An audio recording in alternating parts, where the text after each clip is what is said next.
Bonjour, mon nom est Amin Malouf, je suis écrivain et je suis venu dans l'Aisne dans le cadre de la commémoration du 400e anniversaire de la naissance de Jean de La Fontaine.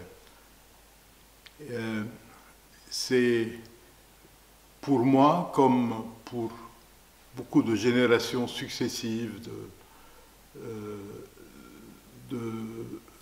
d'écoliers, j'avais étudié les fables de La Fontaine, j'en connais toujours quelques-unes par cœur, et ça peut paraître normal, mais je ne connais pas d'autres poètes ni d'autres écrivains dont l'œuvre soit connue de cette manière. Je ne connais pas un seul dont plusieurs poèmes sont mémorisés par des générations successives d'écoliers, et c'est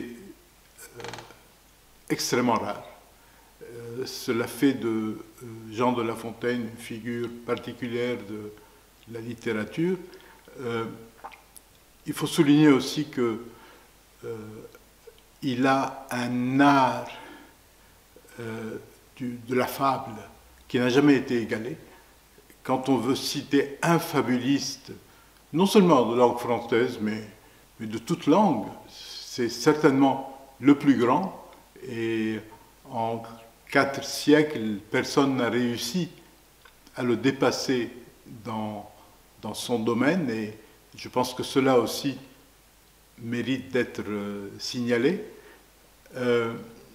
Jean de La Fontaine s'est inspiré de nombreuses sources.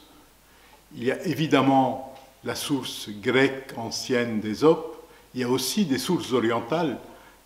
Beaucoup de fables sont inspirées de l'Inde, de la Perse, et lui-même a étudié dans des traductions qui paraissaient en son siècle, et il a voulu, il l'écrit dans une de ses présentations de ses fables, il a voulu élargir son inspiration à diverses régions du monde. Donc il a un côté universel qui mérite d'être souligné.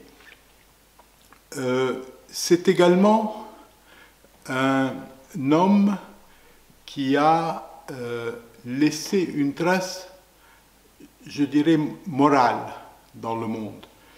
Il y a une fable dont je me suis inspiré dans un essai que j'ai écrit il y a 2 ans, c'est La cigale et la fourmi.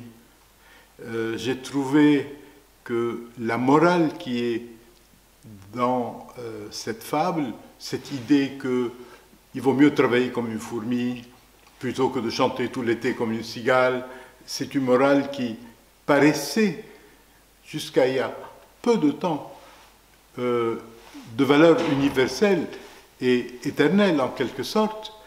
Et puis, nous découvrons à notre époque qu'en réalité, les cigales sont beaucoup plus estimées que les fourmis.